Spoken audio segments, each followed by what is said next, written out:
Hey y'all, this is the Pace Studio in Atlanta, Georgia, and this is the Week in Music. I'm Ellen Johnson. I'm Lizzie Manno.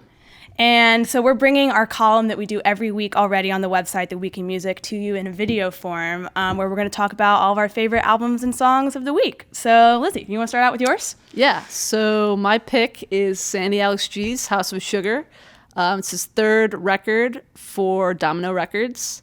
It's really, I think, his weirdest record to date. He got a brand new microphone. He got a new laptop with an updated version of GarageBand, which there you go, magic. Little changes for self-recorders, really makes a difference. So there's a lot of layering. There's a lot of pitch-shifted vocals. There's a lot of strange tones of guitars and synths on here. I think it's a good fusion of the sort of country light on Rocket and then the more experimental stuff. Before, and I actually think the song Gretel, which was the lead track that we heard on here, is maybe his best track ever. Powerful Man, though. I mean, Powerful Man is a really incredible song. Proud is fantastic. But this one does, like you said, it has a poppier hook. It has a bigger hook. It sounds a lot bigger than any of that other stuff that he was doing before. That song actually has a really good sing-along moment. Yeah, it's catchy. We'll have to see how that goes live. But actually, I think it might be my favorite Sandy Alex G record. I'm not totally sure. I think lyrically, it's his best record. But like you said, they're all weird. They're all wonderful. They're very Stick weird. with them, even if you're unsure at first. Listen to it again because it won't hit you the first time. It's the kind of thing going to make no sense. It's going to make no sense. But if you're new to Sandy Alex G, just stick with it. Listen to it like 2 times, and then you'll be great. Maybe like 5, like five times. But it's going to be awesome. Yeah. So let's listen to Gretel. Yeah.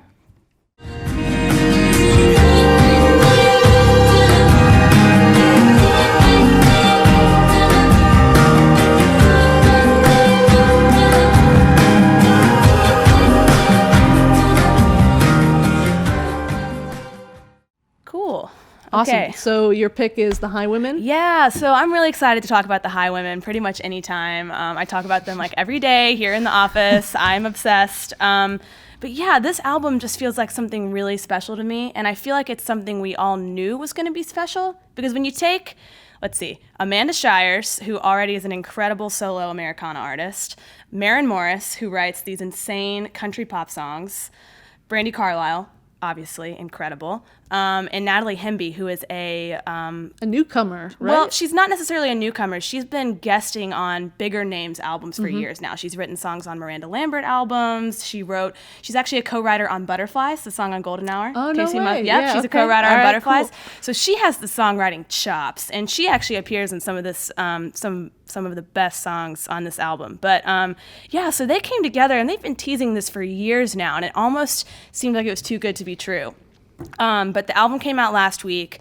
It's about 12 songs long, and the first song on it is actually just a reworking of the Highwaymen, which is the supergroup that had Johnny Cash and Chris Christopherson in it back in the 80s.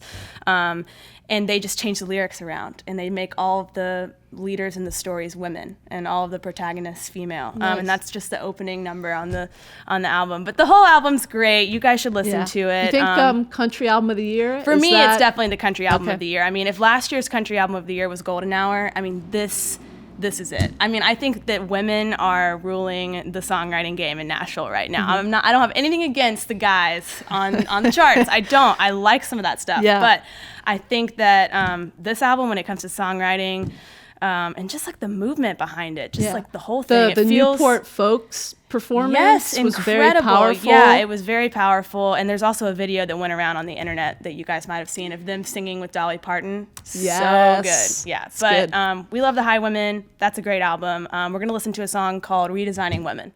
We've been redesigning women. How do we do it? How do we do it? Make it up as we go along. How do we do it? How do we do it? Halfway right and halfway wrong. Cool. So that was Redesigning Women, and now we're going to talk about one of your songs. Yes. So my pick is Angel Olsen's Lark from her new album All Mirrors.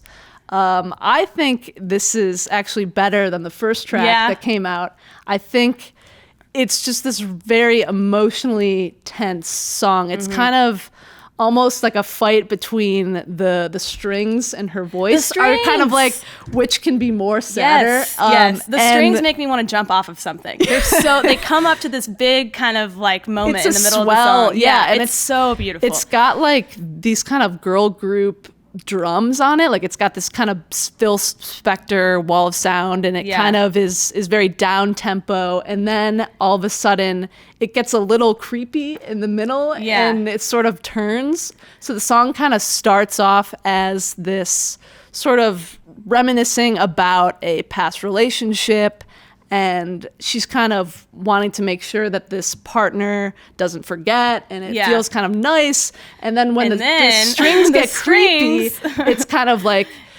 wait, I remember what didn't work. Yeah. And so the closer, there's this line she keeps repeating, dream on, and it's like, she kind of lets this anger meet the sadness. Yeah. And you just feel like by the end of it, it was like a roller coaster. Like you had experienced the entire relationship. It just comes full circle. I mean, if we weren't already excited about this album, I mean, I'm just so beyond pumped for this. I think that's one of my favorite songs of the year. Like, no question about it. So, Ellen, you want to tell us about your pick? Yeah, I got one more pick for you guys. And this is another album that actually came out today, September 13th, from a band called Joseph from Portland, Oregon, who I've loved for a long time. And they're three sisters. Two of them are twins, Megan and Allison, and their other sister, Natalie. And they started out as kind of more of a folk group, I would say. We actually have some really great old sessions of them at South by from like years ago, where they're just doing like them and an acoustic guitar on the back porch, kind of, relaxed folk stuff. But this album is like, I think I wrote down that it is a toss-up between Grace Potter and Kelly Clarkson. It's like Americana, and then it's like pop. It's like what doesn't kill you make you stronger, and then it's like these like heartbreaking, feverish love songs. And the one that I picked for today is actually more of a heartbreak song called Revolving Door. But the harmonies on this song they're incredible. And I mean, amazing. That's something they do on all of their songs, but on a kind of slower song like this, they kind of shine even brighter, I think. And I actually got to talk to all three of them on the phone a few weeks ago for this album.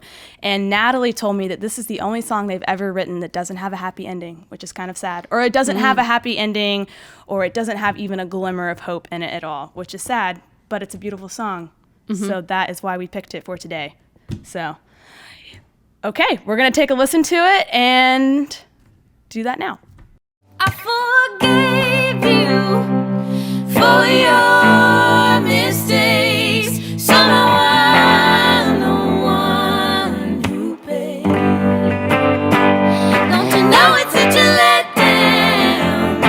I made it easy for you. She kept coming around in a revolving door. Someone let me out now and make this go away.